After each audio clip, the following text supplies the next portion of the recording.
Hi, and welcome to the next session on Powbox Secure at Home. I'm Rick Kuwahara, COO and Chief Compliance Officer at Powbox. Really happy to have you joining us for this session on third-party risk management in a COVID world. Happy to be joined with Melissa Bendana of Blue Shield of California and Mark Haskelson of the Compliancy Group.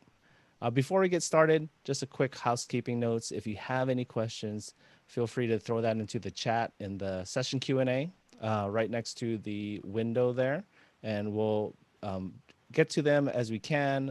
If we do run out of time to answer your questions, though, we'll have that sent to the speakers for their written response, and we'll be able to send that out to everybody afterwards. But in the meantime, really, again, happy to welcome Melissa and Mark. If you guys don't mind, if doing a brief introduction about yourselves, we'll go ahead and get started with the discussion right after that. Melissa? Thanks, Rick. My name is Melissa Bendana, as Rick stated, and I am Information Security and Risk Management for Blue Shield of California, which means I deal a lot with third-party risk management, and that's enterprise to small businesses. Thanks, Melissa and Mark. All right, I'm Mark Haskelson, the president of Compliancy Group. Our role is to simplify compliance so that our clients can confidently focus on their business. We deal with basically a couple 100,000 organizations ranging from your traditional covered entity, small, medium, large, to many of the vendors that serve them, SaaS applications, EHRs, billing companies, etc. Okay, great. Thanks. And again, welcome. And thanks for your time joining us for this discussion. So obviously the pandemic has really hit everybody hard, but in healthcare in particular, it's led to a lot of change and transition. So, what's the biggest thing that you learned or you think businesses have learned as the industry transitioned due to the pandemic? Melissa, maybe if you can start out with this one. Sure, thanks, Rick. I think, basically what a lot of companies learned is that they weren't prepared, meaning that they have a business continuity plan, but the plan wasn't prepared for a pandemic, right? So you've got, all these poor, small businesses trying to figure out how they can, set their employees up to be working from home versus where I think with enterprises, it was a little bit easier because they had additional resources, so they could kind of go through and facilitate that better. But I think it really caught everybody off guard. And I think it was not only the fact that it happened, but also the length of time, because it wasn't like you were putting a short-term, solution in place. You were also having to look at kind of a long-term now, much longer than we anticipated originally. Right. And probably still going. Yes. Right. And kind of speaking to that, Mark, what do you think, like Melissa brought up the business continuity planning, what is that like if you look at it from that point of view versus maybe disaster planning? How does that kind of relate? Well, it is true. Most organizations being ready was the biggest issue, and practicing being ready. And one of the big misunderstandings we see often in between the difference in between disaster recovery and business continuity is that a lot of folks they've presumed that they have backed up their, let's say, technology infrastructure, and therefore they have a disaster recovery plan, which is fantastic. If a disaster hits and your building burns down, yes, that may be the answer. The problem is business continuity is really preparing for whether it's a short-term or, unfortunately, in the case of COVID, a long-term challenge. It's looking at what are the basic operational functionality that you need to have in place. So, for example, something as simple of, okay, the world didn't come to an end, my building didn't blow up, but the internet is down for 3 days. Do I have the ability to run my organization without the internet, for example? Okay, or access to our online systems. In regards to COVID, a lot of what we saw with a lot of organizations is they had good disaster recovery plans, but had not thought through the basics of, okay, this isn't trying to bring your office back up. You're now trying to bring up each one of your employees' laptops, headsets, phones, routing of telephone, routing of calls, being able to track progress and keeping services. If you were going to be seeing, let's say, patients, how were you going to do that in a world that you're no longer, let's say, in a traditional operation? So the difference between BCP and disaster recovery is, think of the example I often give people is, if there was disaster is your office blew up. Business continuity is there's a snowstorm. Your office is still there and it will be functioning in a couple of days, but what are you going to do now? How do you continue to provide service to what is your clients or patients? I mean, a lot of the way to look at BCP is this a temporary thing? I'm down for a couple of hours, or is this, to Melissa's point, who would have thought that we'd be talking, 4 to 8 months of potential time to be in what would be a business continuity mode? Right. And kind of speaking to that point, how could we even prepare for, hindsight now 2020, but having, kind of gone into a pandemic, how could we better prepare for the next crisis? I mean, is there even any way to plan for a pandemic? I think the only thing you can do is stay agile. And I know that sounds so cliche, but it's true, right? You really have to be able to be flexible and really look at the different kind of events that could interrupt your business and prepare the best that you can, because you're not going to be able to prepare for everything. You're not going to know everything that could go wrong, but the more prepared you are, I think it's more of a seamless transition versus if you don't have the right planning in place. Right. And to add on to Melissa's point, having a business continuity plan is true. Can you think of everything? Probably not realistically, but there are tools and outlines on let's say the core functionality to be planning for. The other thing I would stress is test it. It's amazing how many organizations, it's not that they had a good or a bad business continuity plan. They just never actually tried to see what happens when you send home your entire staff with a laptop. Things like, okay, so they get to their house. Can they plug a phone in? Do you, if you have a VoIP connection, many times people don't have an RJ45 connection in a convenient spot. They're now trying to access via Wi-Fi. So there's a lot of, let's say, the actual, make it a point, to say everybody go home today and see if you can actually, list, the basics of bringing up your job function in your home, in your, whether it's your living room, your bedroom, or et cetera. Test it and make sure, look for the areas of points of failure and try to be ready for it. Yes, and I think a lot of people that were working from home also found out that the internet connections they had wouldn't meet the requirements needed for work as well. Yeah, I agree. Oh, and then, getting into security issues, which we'll talk about, I'm sure we'll talk about as we go through this, but yes, what we found kind of interesting, and fortunately we had practiced, we had tested it, was, so we're like, great, we got these great VoIP phone systems, so it should be able to work at home.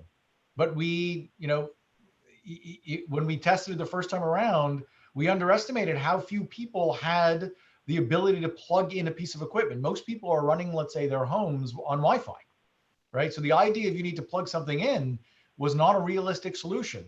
So, in our case, we ordered a bunch of, dongles to allow our VoIP phones to be able to work on Wi-Fi. Right.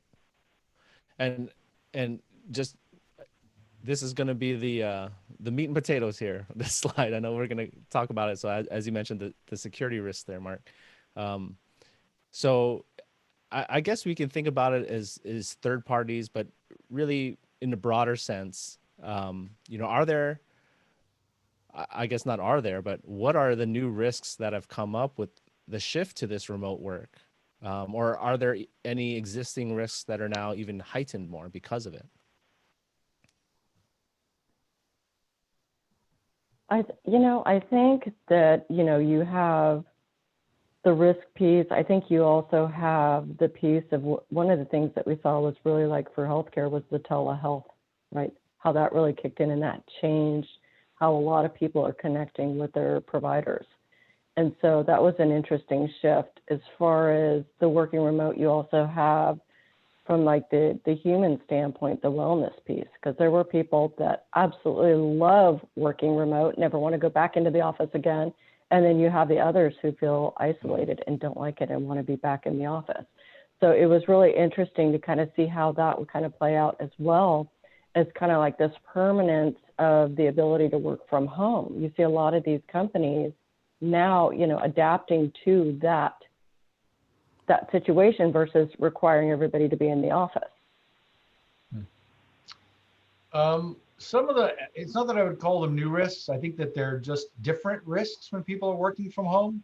So, obviously, as we were speaking to folks that are in healthcare, all of a sudden the idea of you can't have a telehealth, let's say, consultation session at your kitchen table with, if you're talking technical things, it's okay if your spouse, child is running through the room. But when you're doing some of these, let's say behavioral health or mental health, where we saw a lot of growth going through, especially to your point, Melissa, people having really serious hard times being, basically cooped up without interaction.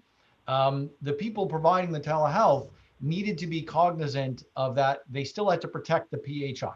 The health information of these folks, really, you needed to continue to have the correct. So, when you were doing paperwork, although I wouldn't recommend doing it from a public area, a lot of people just forgot, or let's say they didn't realize the implication of you are still providing a healthcare interaction with a patient. And no, you can't do that in your living room with other people in the house, right? You needed to set up, correct operations. Another one that we saw, or to expand on Melissa's point of, a lot of people don't understand that home network access is often really shared. Even though you thought you were paying for whatever, up down speed you thought you were paying for, it's not like a dedicated circuit in an office where the fact that everybody else was there, plus kids streaming videos, playing games, we saw a lot of folks not ready for what would be the serious degradation issues in quality. The other one that we saw from a risk perspective is, it's amazing how many people, that cable modem they got from their cable company, which was set up as admin password 123, never changed that. Okay.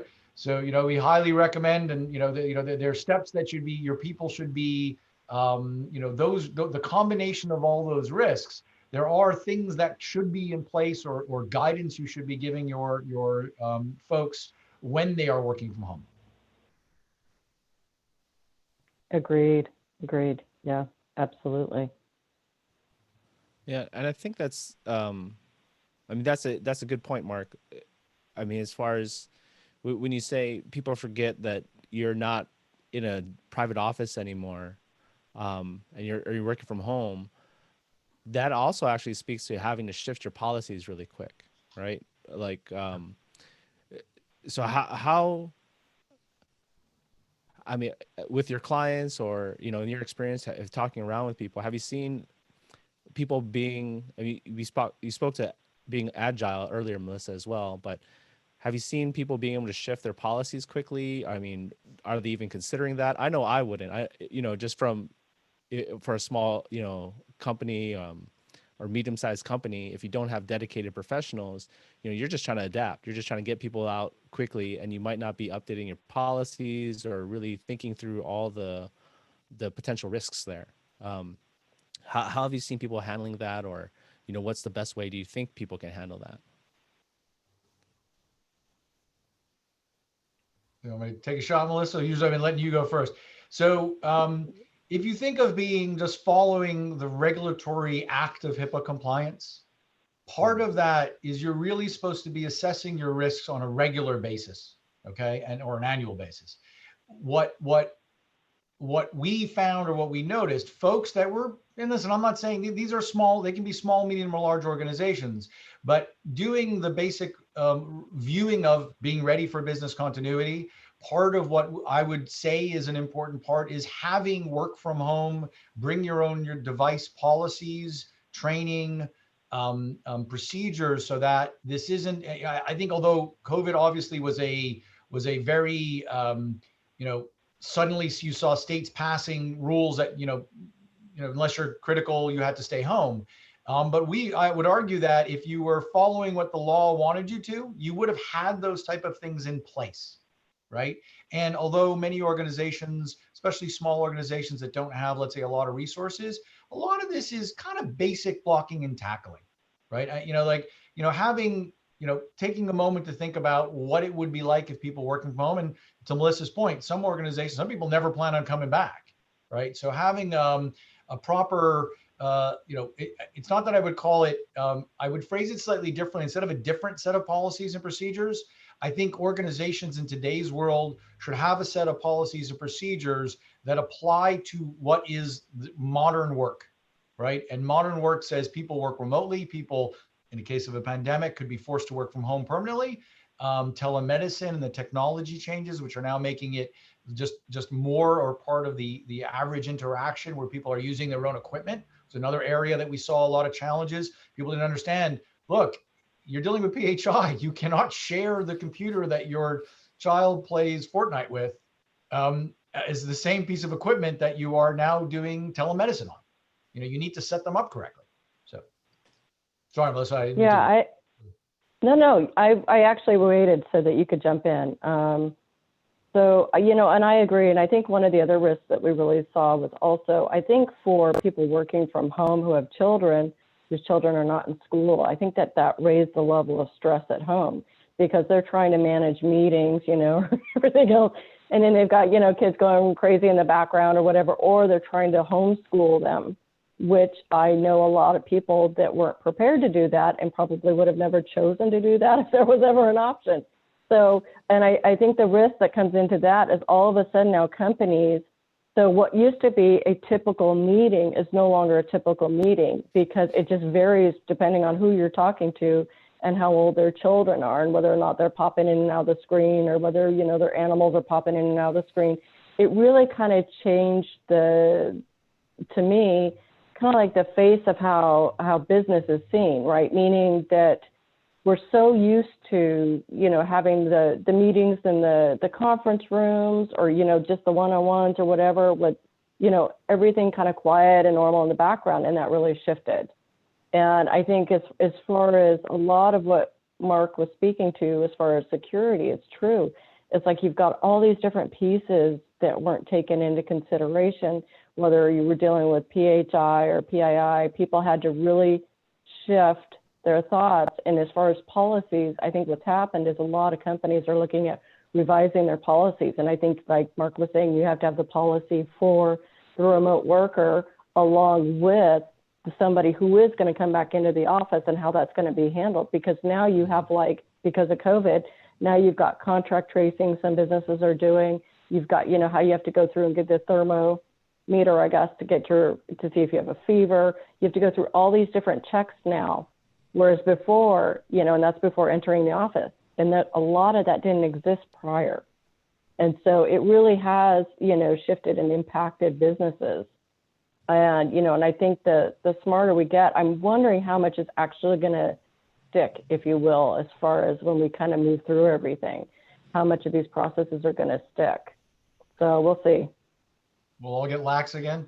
There's been some fun stuff too. I mean, there really has been. I think one of the things I think that was been interesting is industries that swore that virtual could never actually be an effective way to do business are now suddenly saying, wow, you really can do this all remote. Well, I'm sorry, not all remotely, but there's a tremendous amount of value or let's say efficiencies, improvements that can really come for, these are the benefits of let's say COVID, if you want to call it, forced us, or we were always somewhat virtual in nature, but it forced industries that coming out, we're out of the New York area, you're seeing a dramatic shift in office space utilization.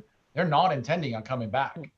I mean, there's large sectors of let's say the financial sector where they're just saying, look, we've now seen that it can actually work and we can stay secure, provide the right value. We can serve our clients and our staff well without having a $1 million square foot office in a downtown area. Yeah. Right. Okay. We do have a couple audience questions that kind of fit with the some of the discussion. So before we kind of get to this last discussion point, I want to ask,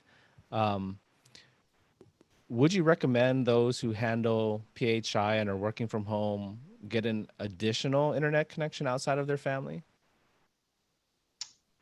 I don't think there's a technical need for that. I mean, Melissa, you may have a different, let's say, large, medium, small company may have different approaches on it. More of what I think is appropriate is, depending what system you're on, Mac or PC, many of them have the ability to have different profiles so that you are truly, you're sharing a unit, but they're completely secure from each other. Administrative rights, restriction of administrative rights.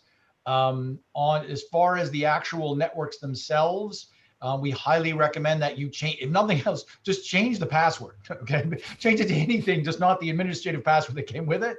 From there, also other things that we recommend is, and this may be more of what the person's question is, pretty much every, carrier that's providing home equipment in today's world has the ability for you to set up a guest network within your home, okay? So, that's one of the, let's say, it doesn't cost anything. Maybe you spend a few minutes on with tech support from your local cable company. But those are the things that we would recommend rather than the cost of potential infrastructure. Now, I do think if, depending on the nature of what that person's job is, there are some risk factors where you might need to have a more advanced or dedicated circuit coming into someone's house. But I think that's more of the exception than I think the rule for most people in working remotely. Yeah, I agree with you, Mark, on a lot of things. I really like having a VPN. I really like and having to really authenticate through to connecting. I think that makes a big difference as well, right? Yeah. Yeah. And so go ahead.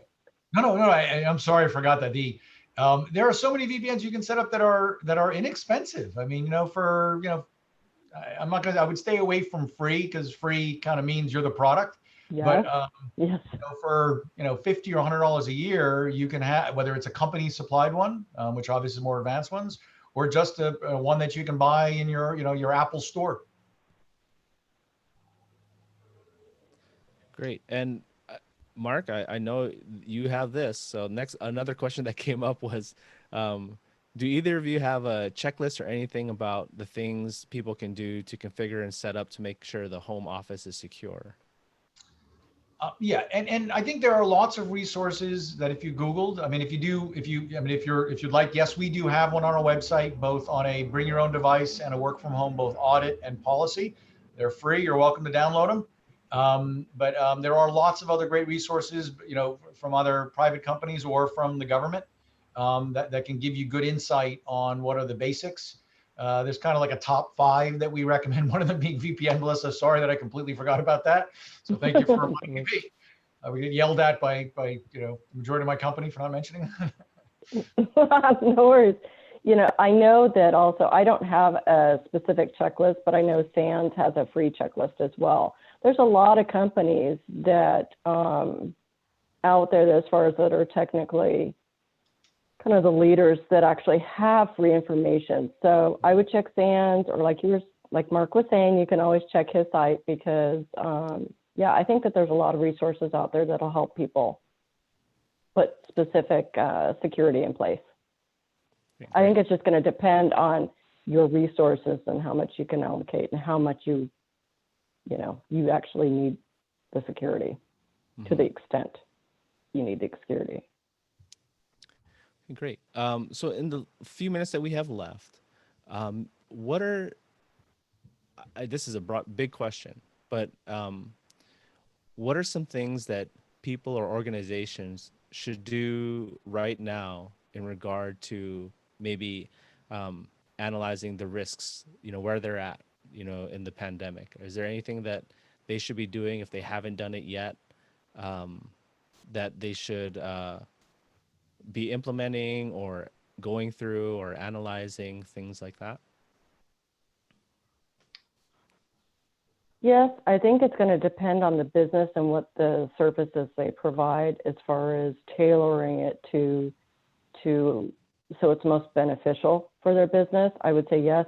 As far as specifics, I don't necessarily have specifics off the top of my head. Mark may, but I do definitely know that I think it's just dependent upon the services you provide. And I do think, obviously, larger organizations have more resources and therefore greater risk, so that they might have more stringent requirements. But on the most basic of level, and to Melissa's point, yes, a VPN. Sorry, I completely forgot about that. The other ones that we'd see are, for example, and these are things that are, for all intents and purposes, free. Change your password, set up a guest network, restrict on any computer. Actually, this is just basic. Let's say, call it security 101. There is no reason for whether it's in a business or in your home, there's no reason everyone should have administrative rights on a computer. Okay, so start off with if nothing else by just making those a couple of simple moves. In the case of if you take from work, depending Mac or PC, there's also encryption and backup deployment you can do that are also built in for free. Okay, so Mac, you have your whole keychain application. On PCs, if you're Windows 10, you have BitLocker. I mean, there are things that the average person can do at home that does not have, hopefully has little or no cost to just keep the basics of what would be protecting themselves. And by the way, Yeah, I'm sorry, Rick, I'm going to send you a link for folks if they want, where they can get access to that information. Perfect. Thanks. We'll throw that up in the chat. Great. The other thing I was going to add in is, because Mark made some great points, the other thing I would add in is, like, if you have wireless printers, put a password on the printer. It's kind of like secure things you can. If you're using a firewall in your home setup, just make sure the parameters on that are also secure. And there's a lot of resources online as far as how to go through and secure, whether it's a firewall or if it's your printer. But I would definitely say take those things into consideration, because it's really easy to focus on the computer and not some of the other items that are in the home that would be easy to get access to. Hey, you bring up a great point. I mean, now in between, things like Ring doorbells, there are so many tools that are, and if you think of some of the biggest breaches have been through, let's say, HVAC access, you really want to think, and probably, I mean, the best, and a lot of people, I think, on the concept of passwords, a lot of people think that passwords need to be these crazy ornate things. So that, let's say, the password that came with their router is, 64, with uppers and lowers and cases and wingdings.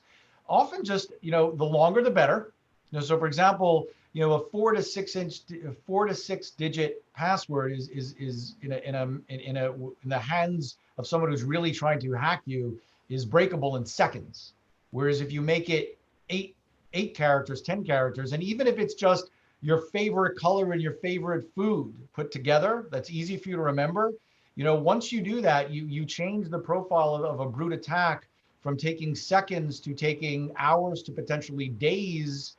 Therefore, they'll move on. So that, one of the things that I think a lot of people, I think, are, they have a tendency in their home networks, it's they either leave it default or they put the definition of it incredibly obvious, right? So in other words, it's your, it's the Haskellson network. Okay, that's pretty easy if you know who we are, that if you went and Googled Facebook, you're going to be able to try to, you'll try my kids' names, you'll try my dog, you'll try whatever. So try to find something that is not so obvious, right? So it's a little bit more discreet in the naming technology.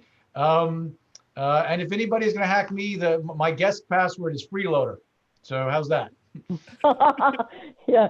The other thing, and I'm going to add on to Mark. The other thing I would say is, like, I really like passphrases because I feel like they're easier for people to remember than, like Mark was saying, trying to do a complex password with a, lowercase, uppercase letter, all that other stuff.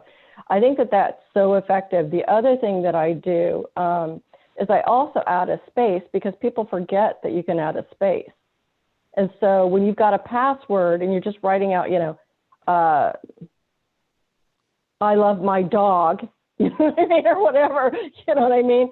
1, 2, 3, whatever. But you've got spaces. It just does. It makes a difference, right? And it's harder for hackers to break the code. The longer the phrase is, the harder it is, the more difficult. But a lot of people forget that you can actually use spaces as well.